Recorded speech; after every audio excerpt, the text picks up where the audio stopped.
If you want to start building muscle, it's important to understand how your body works and what your goals are. This is the basic guide for beginners who want to know how to build muscle with a simple workout program that will help them get started on their path of strength training. Warm up before you lift. If you're new to lifting weights, I highly recommend starting your workout with a proper warm-up. These can be as simple as a few minutes of light cardio or stretching. But why bother? I know it feels like a waste of time when you just want to get down to business and start lifting some serious weight, but trust me, your muscles need the extra preparation time before they can handle weights safely and effectively. The reason for this is that muscles are made up of fibers called myofibrils. Myo equals muscle, fibro equals fiber. The myofibrils are composed of actin and myosin proteins which slide past each other when the muscle contracts. That's how we move. But if those protein strands aren't warmed up enough before lifting heavy weights, they'll tear more easily than normal with potentially harmful consequences on your body down the line if left untreated. Focus on compound lifts. To build muscle, you need to lift weights. There are a lot of ways to do this and many different styles of weightlifting. But the best way to start is with compound lifts. Compound lifts use multiple joints at once and work more than one muscle group at a time, so they're more effective than isolation exercises that focus on just a few muscles at once, like biceps curls. They're also more efficient because you're using heavier weights in fewer repetitions when doing compound exercises versus isolation moves that allow for lighter weights for more reps at once. And we know what will happen if you max out too soon: shoulder injury. Compound exercises are safer due to their efficiency as well. They help prevent injuries by recruiting other muscles during the movement, thus reducing stress on specific joints like the shoulders or knees while working them out harder over time because they require greater force production from multiple areas instead of just one small area, which would be much less beneficial overall. Finally, because compound movements incorporate multiple joints into one big move instead of isolating each one separately like in isolation exercises, example, leg extensions versus squats, this makes them functional movements that mimic movements we make throughout daily life. This means added benefits such as increased balance and coordination skills along with improved posture through increased core stability training due to various stabilization efforts needed throughout each exercise session. Increase the weight or reps every week.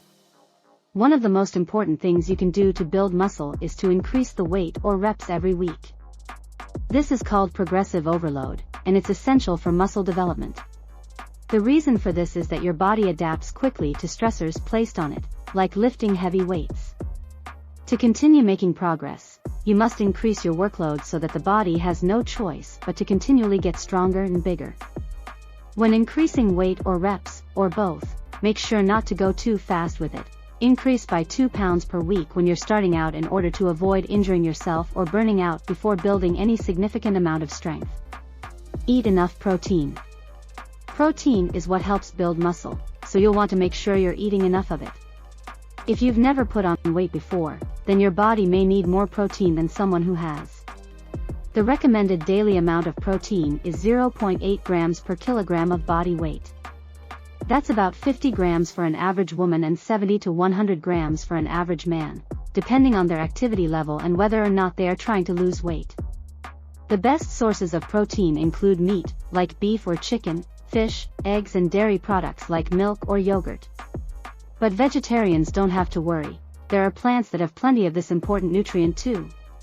Keep track of what you did last workout. As a beginner, it's important to keep track of your workouts. In fact, this is a good habit to form even if you're not a beginner. Write down how much weight you lifted, how many reps you did and how long you rested between sets. Keep track of what time of day you worked out and any other notes about how it felt or if anything unusual happened during the workout. You can keep track of this information in an app on your phone or in a spreadsheet on your computer. It's also helpful to record any outside factors that might have affected your performance. Did the gym smell like sewage? Was there construction going on next door? Were there too many people in the locker room taking forever with their showers? These things can affect our moods and motivation levels for workouts, and knowing them will help us determine when we should avoid certain gyms or take extra precautions next time around, like showering before class. Start small and simple, don't make it more than it has to be. Don't make it more than it has to be. That's how most people get hurt, by overdoing it and adding too much weight, or not taking enough rest between sets. Oftentimes being able to lift heavy weights isn't even a sign that you're building muscle quickly. The important thing is that you're lifting with proper form and getting enough calories in your diet to recover from these workouts.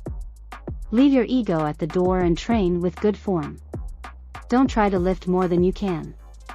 You should never feel like your back or shoulders are going to break when you lift a weight, no matter what it is. If this happens, stop immediately. Don't try to lift heavier weights than you can. Muscle soreness and fatigue happen when muscles are overloaded during exercise. This means that if the weight feels heavy for you before completing a set, chances are it's too heavy.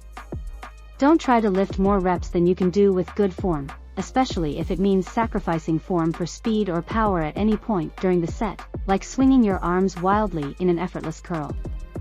Don't go for bigger numbers than your body can handle right now. Even if they seem easy right now, those numbers may not be very far away from where the limit really lies, and once you exceed those limits, they won't be so easy anymore. Use compound exercises for the biggest gains. The best way to build muscle is with compound exercises. Compound exercises are those that work multiple muscle groups and allow you to lift heavy weights. Examples of compound exercises include the squat and the deadlift, or deadlift. Stick with this program for at least 4 weeks before making changes to ensure you give it a fair shot. When you begin a new workout program, it's important to stick with it for at least 4 weeks before making changes. This is the time that you need to give the program a fair shot and ensure that it can work for your body. If you don't see results after 4 weeks, then consider changing something. Rest to recover. Resting between workouts is crucial to your success as you build muscle. Resting allows your muscles to repair and grow, which is necessary for getting stronger. Resting also allows you to recover mentally and emotionally.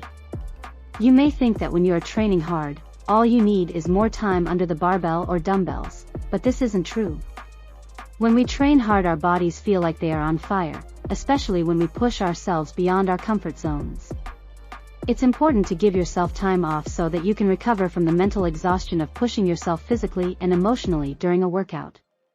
If this happens over an extended period of time, i.e., years, it could lead to burnout or injury because there was no rest between workouts, allowing muscles/joints/nerves/etc. to fully recover before being asked again.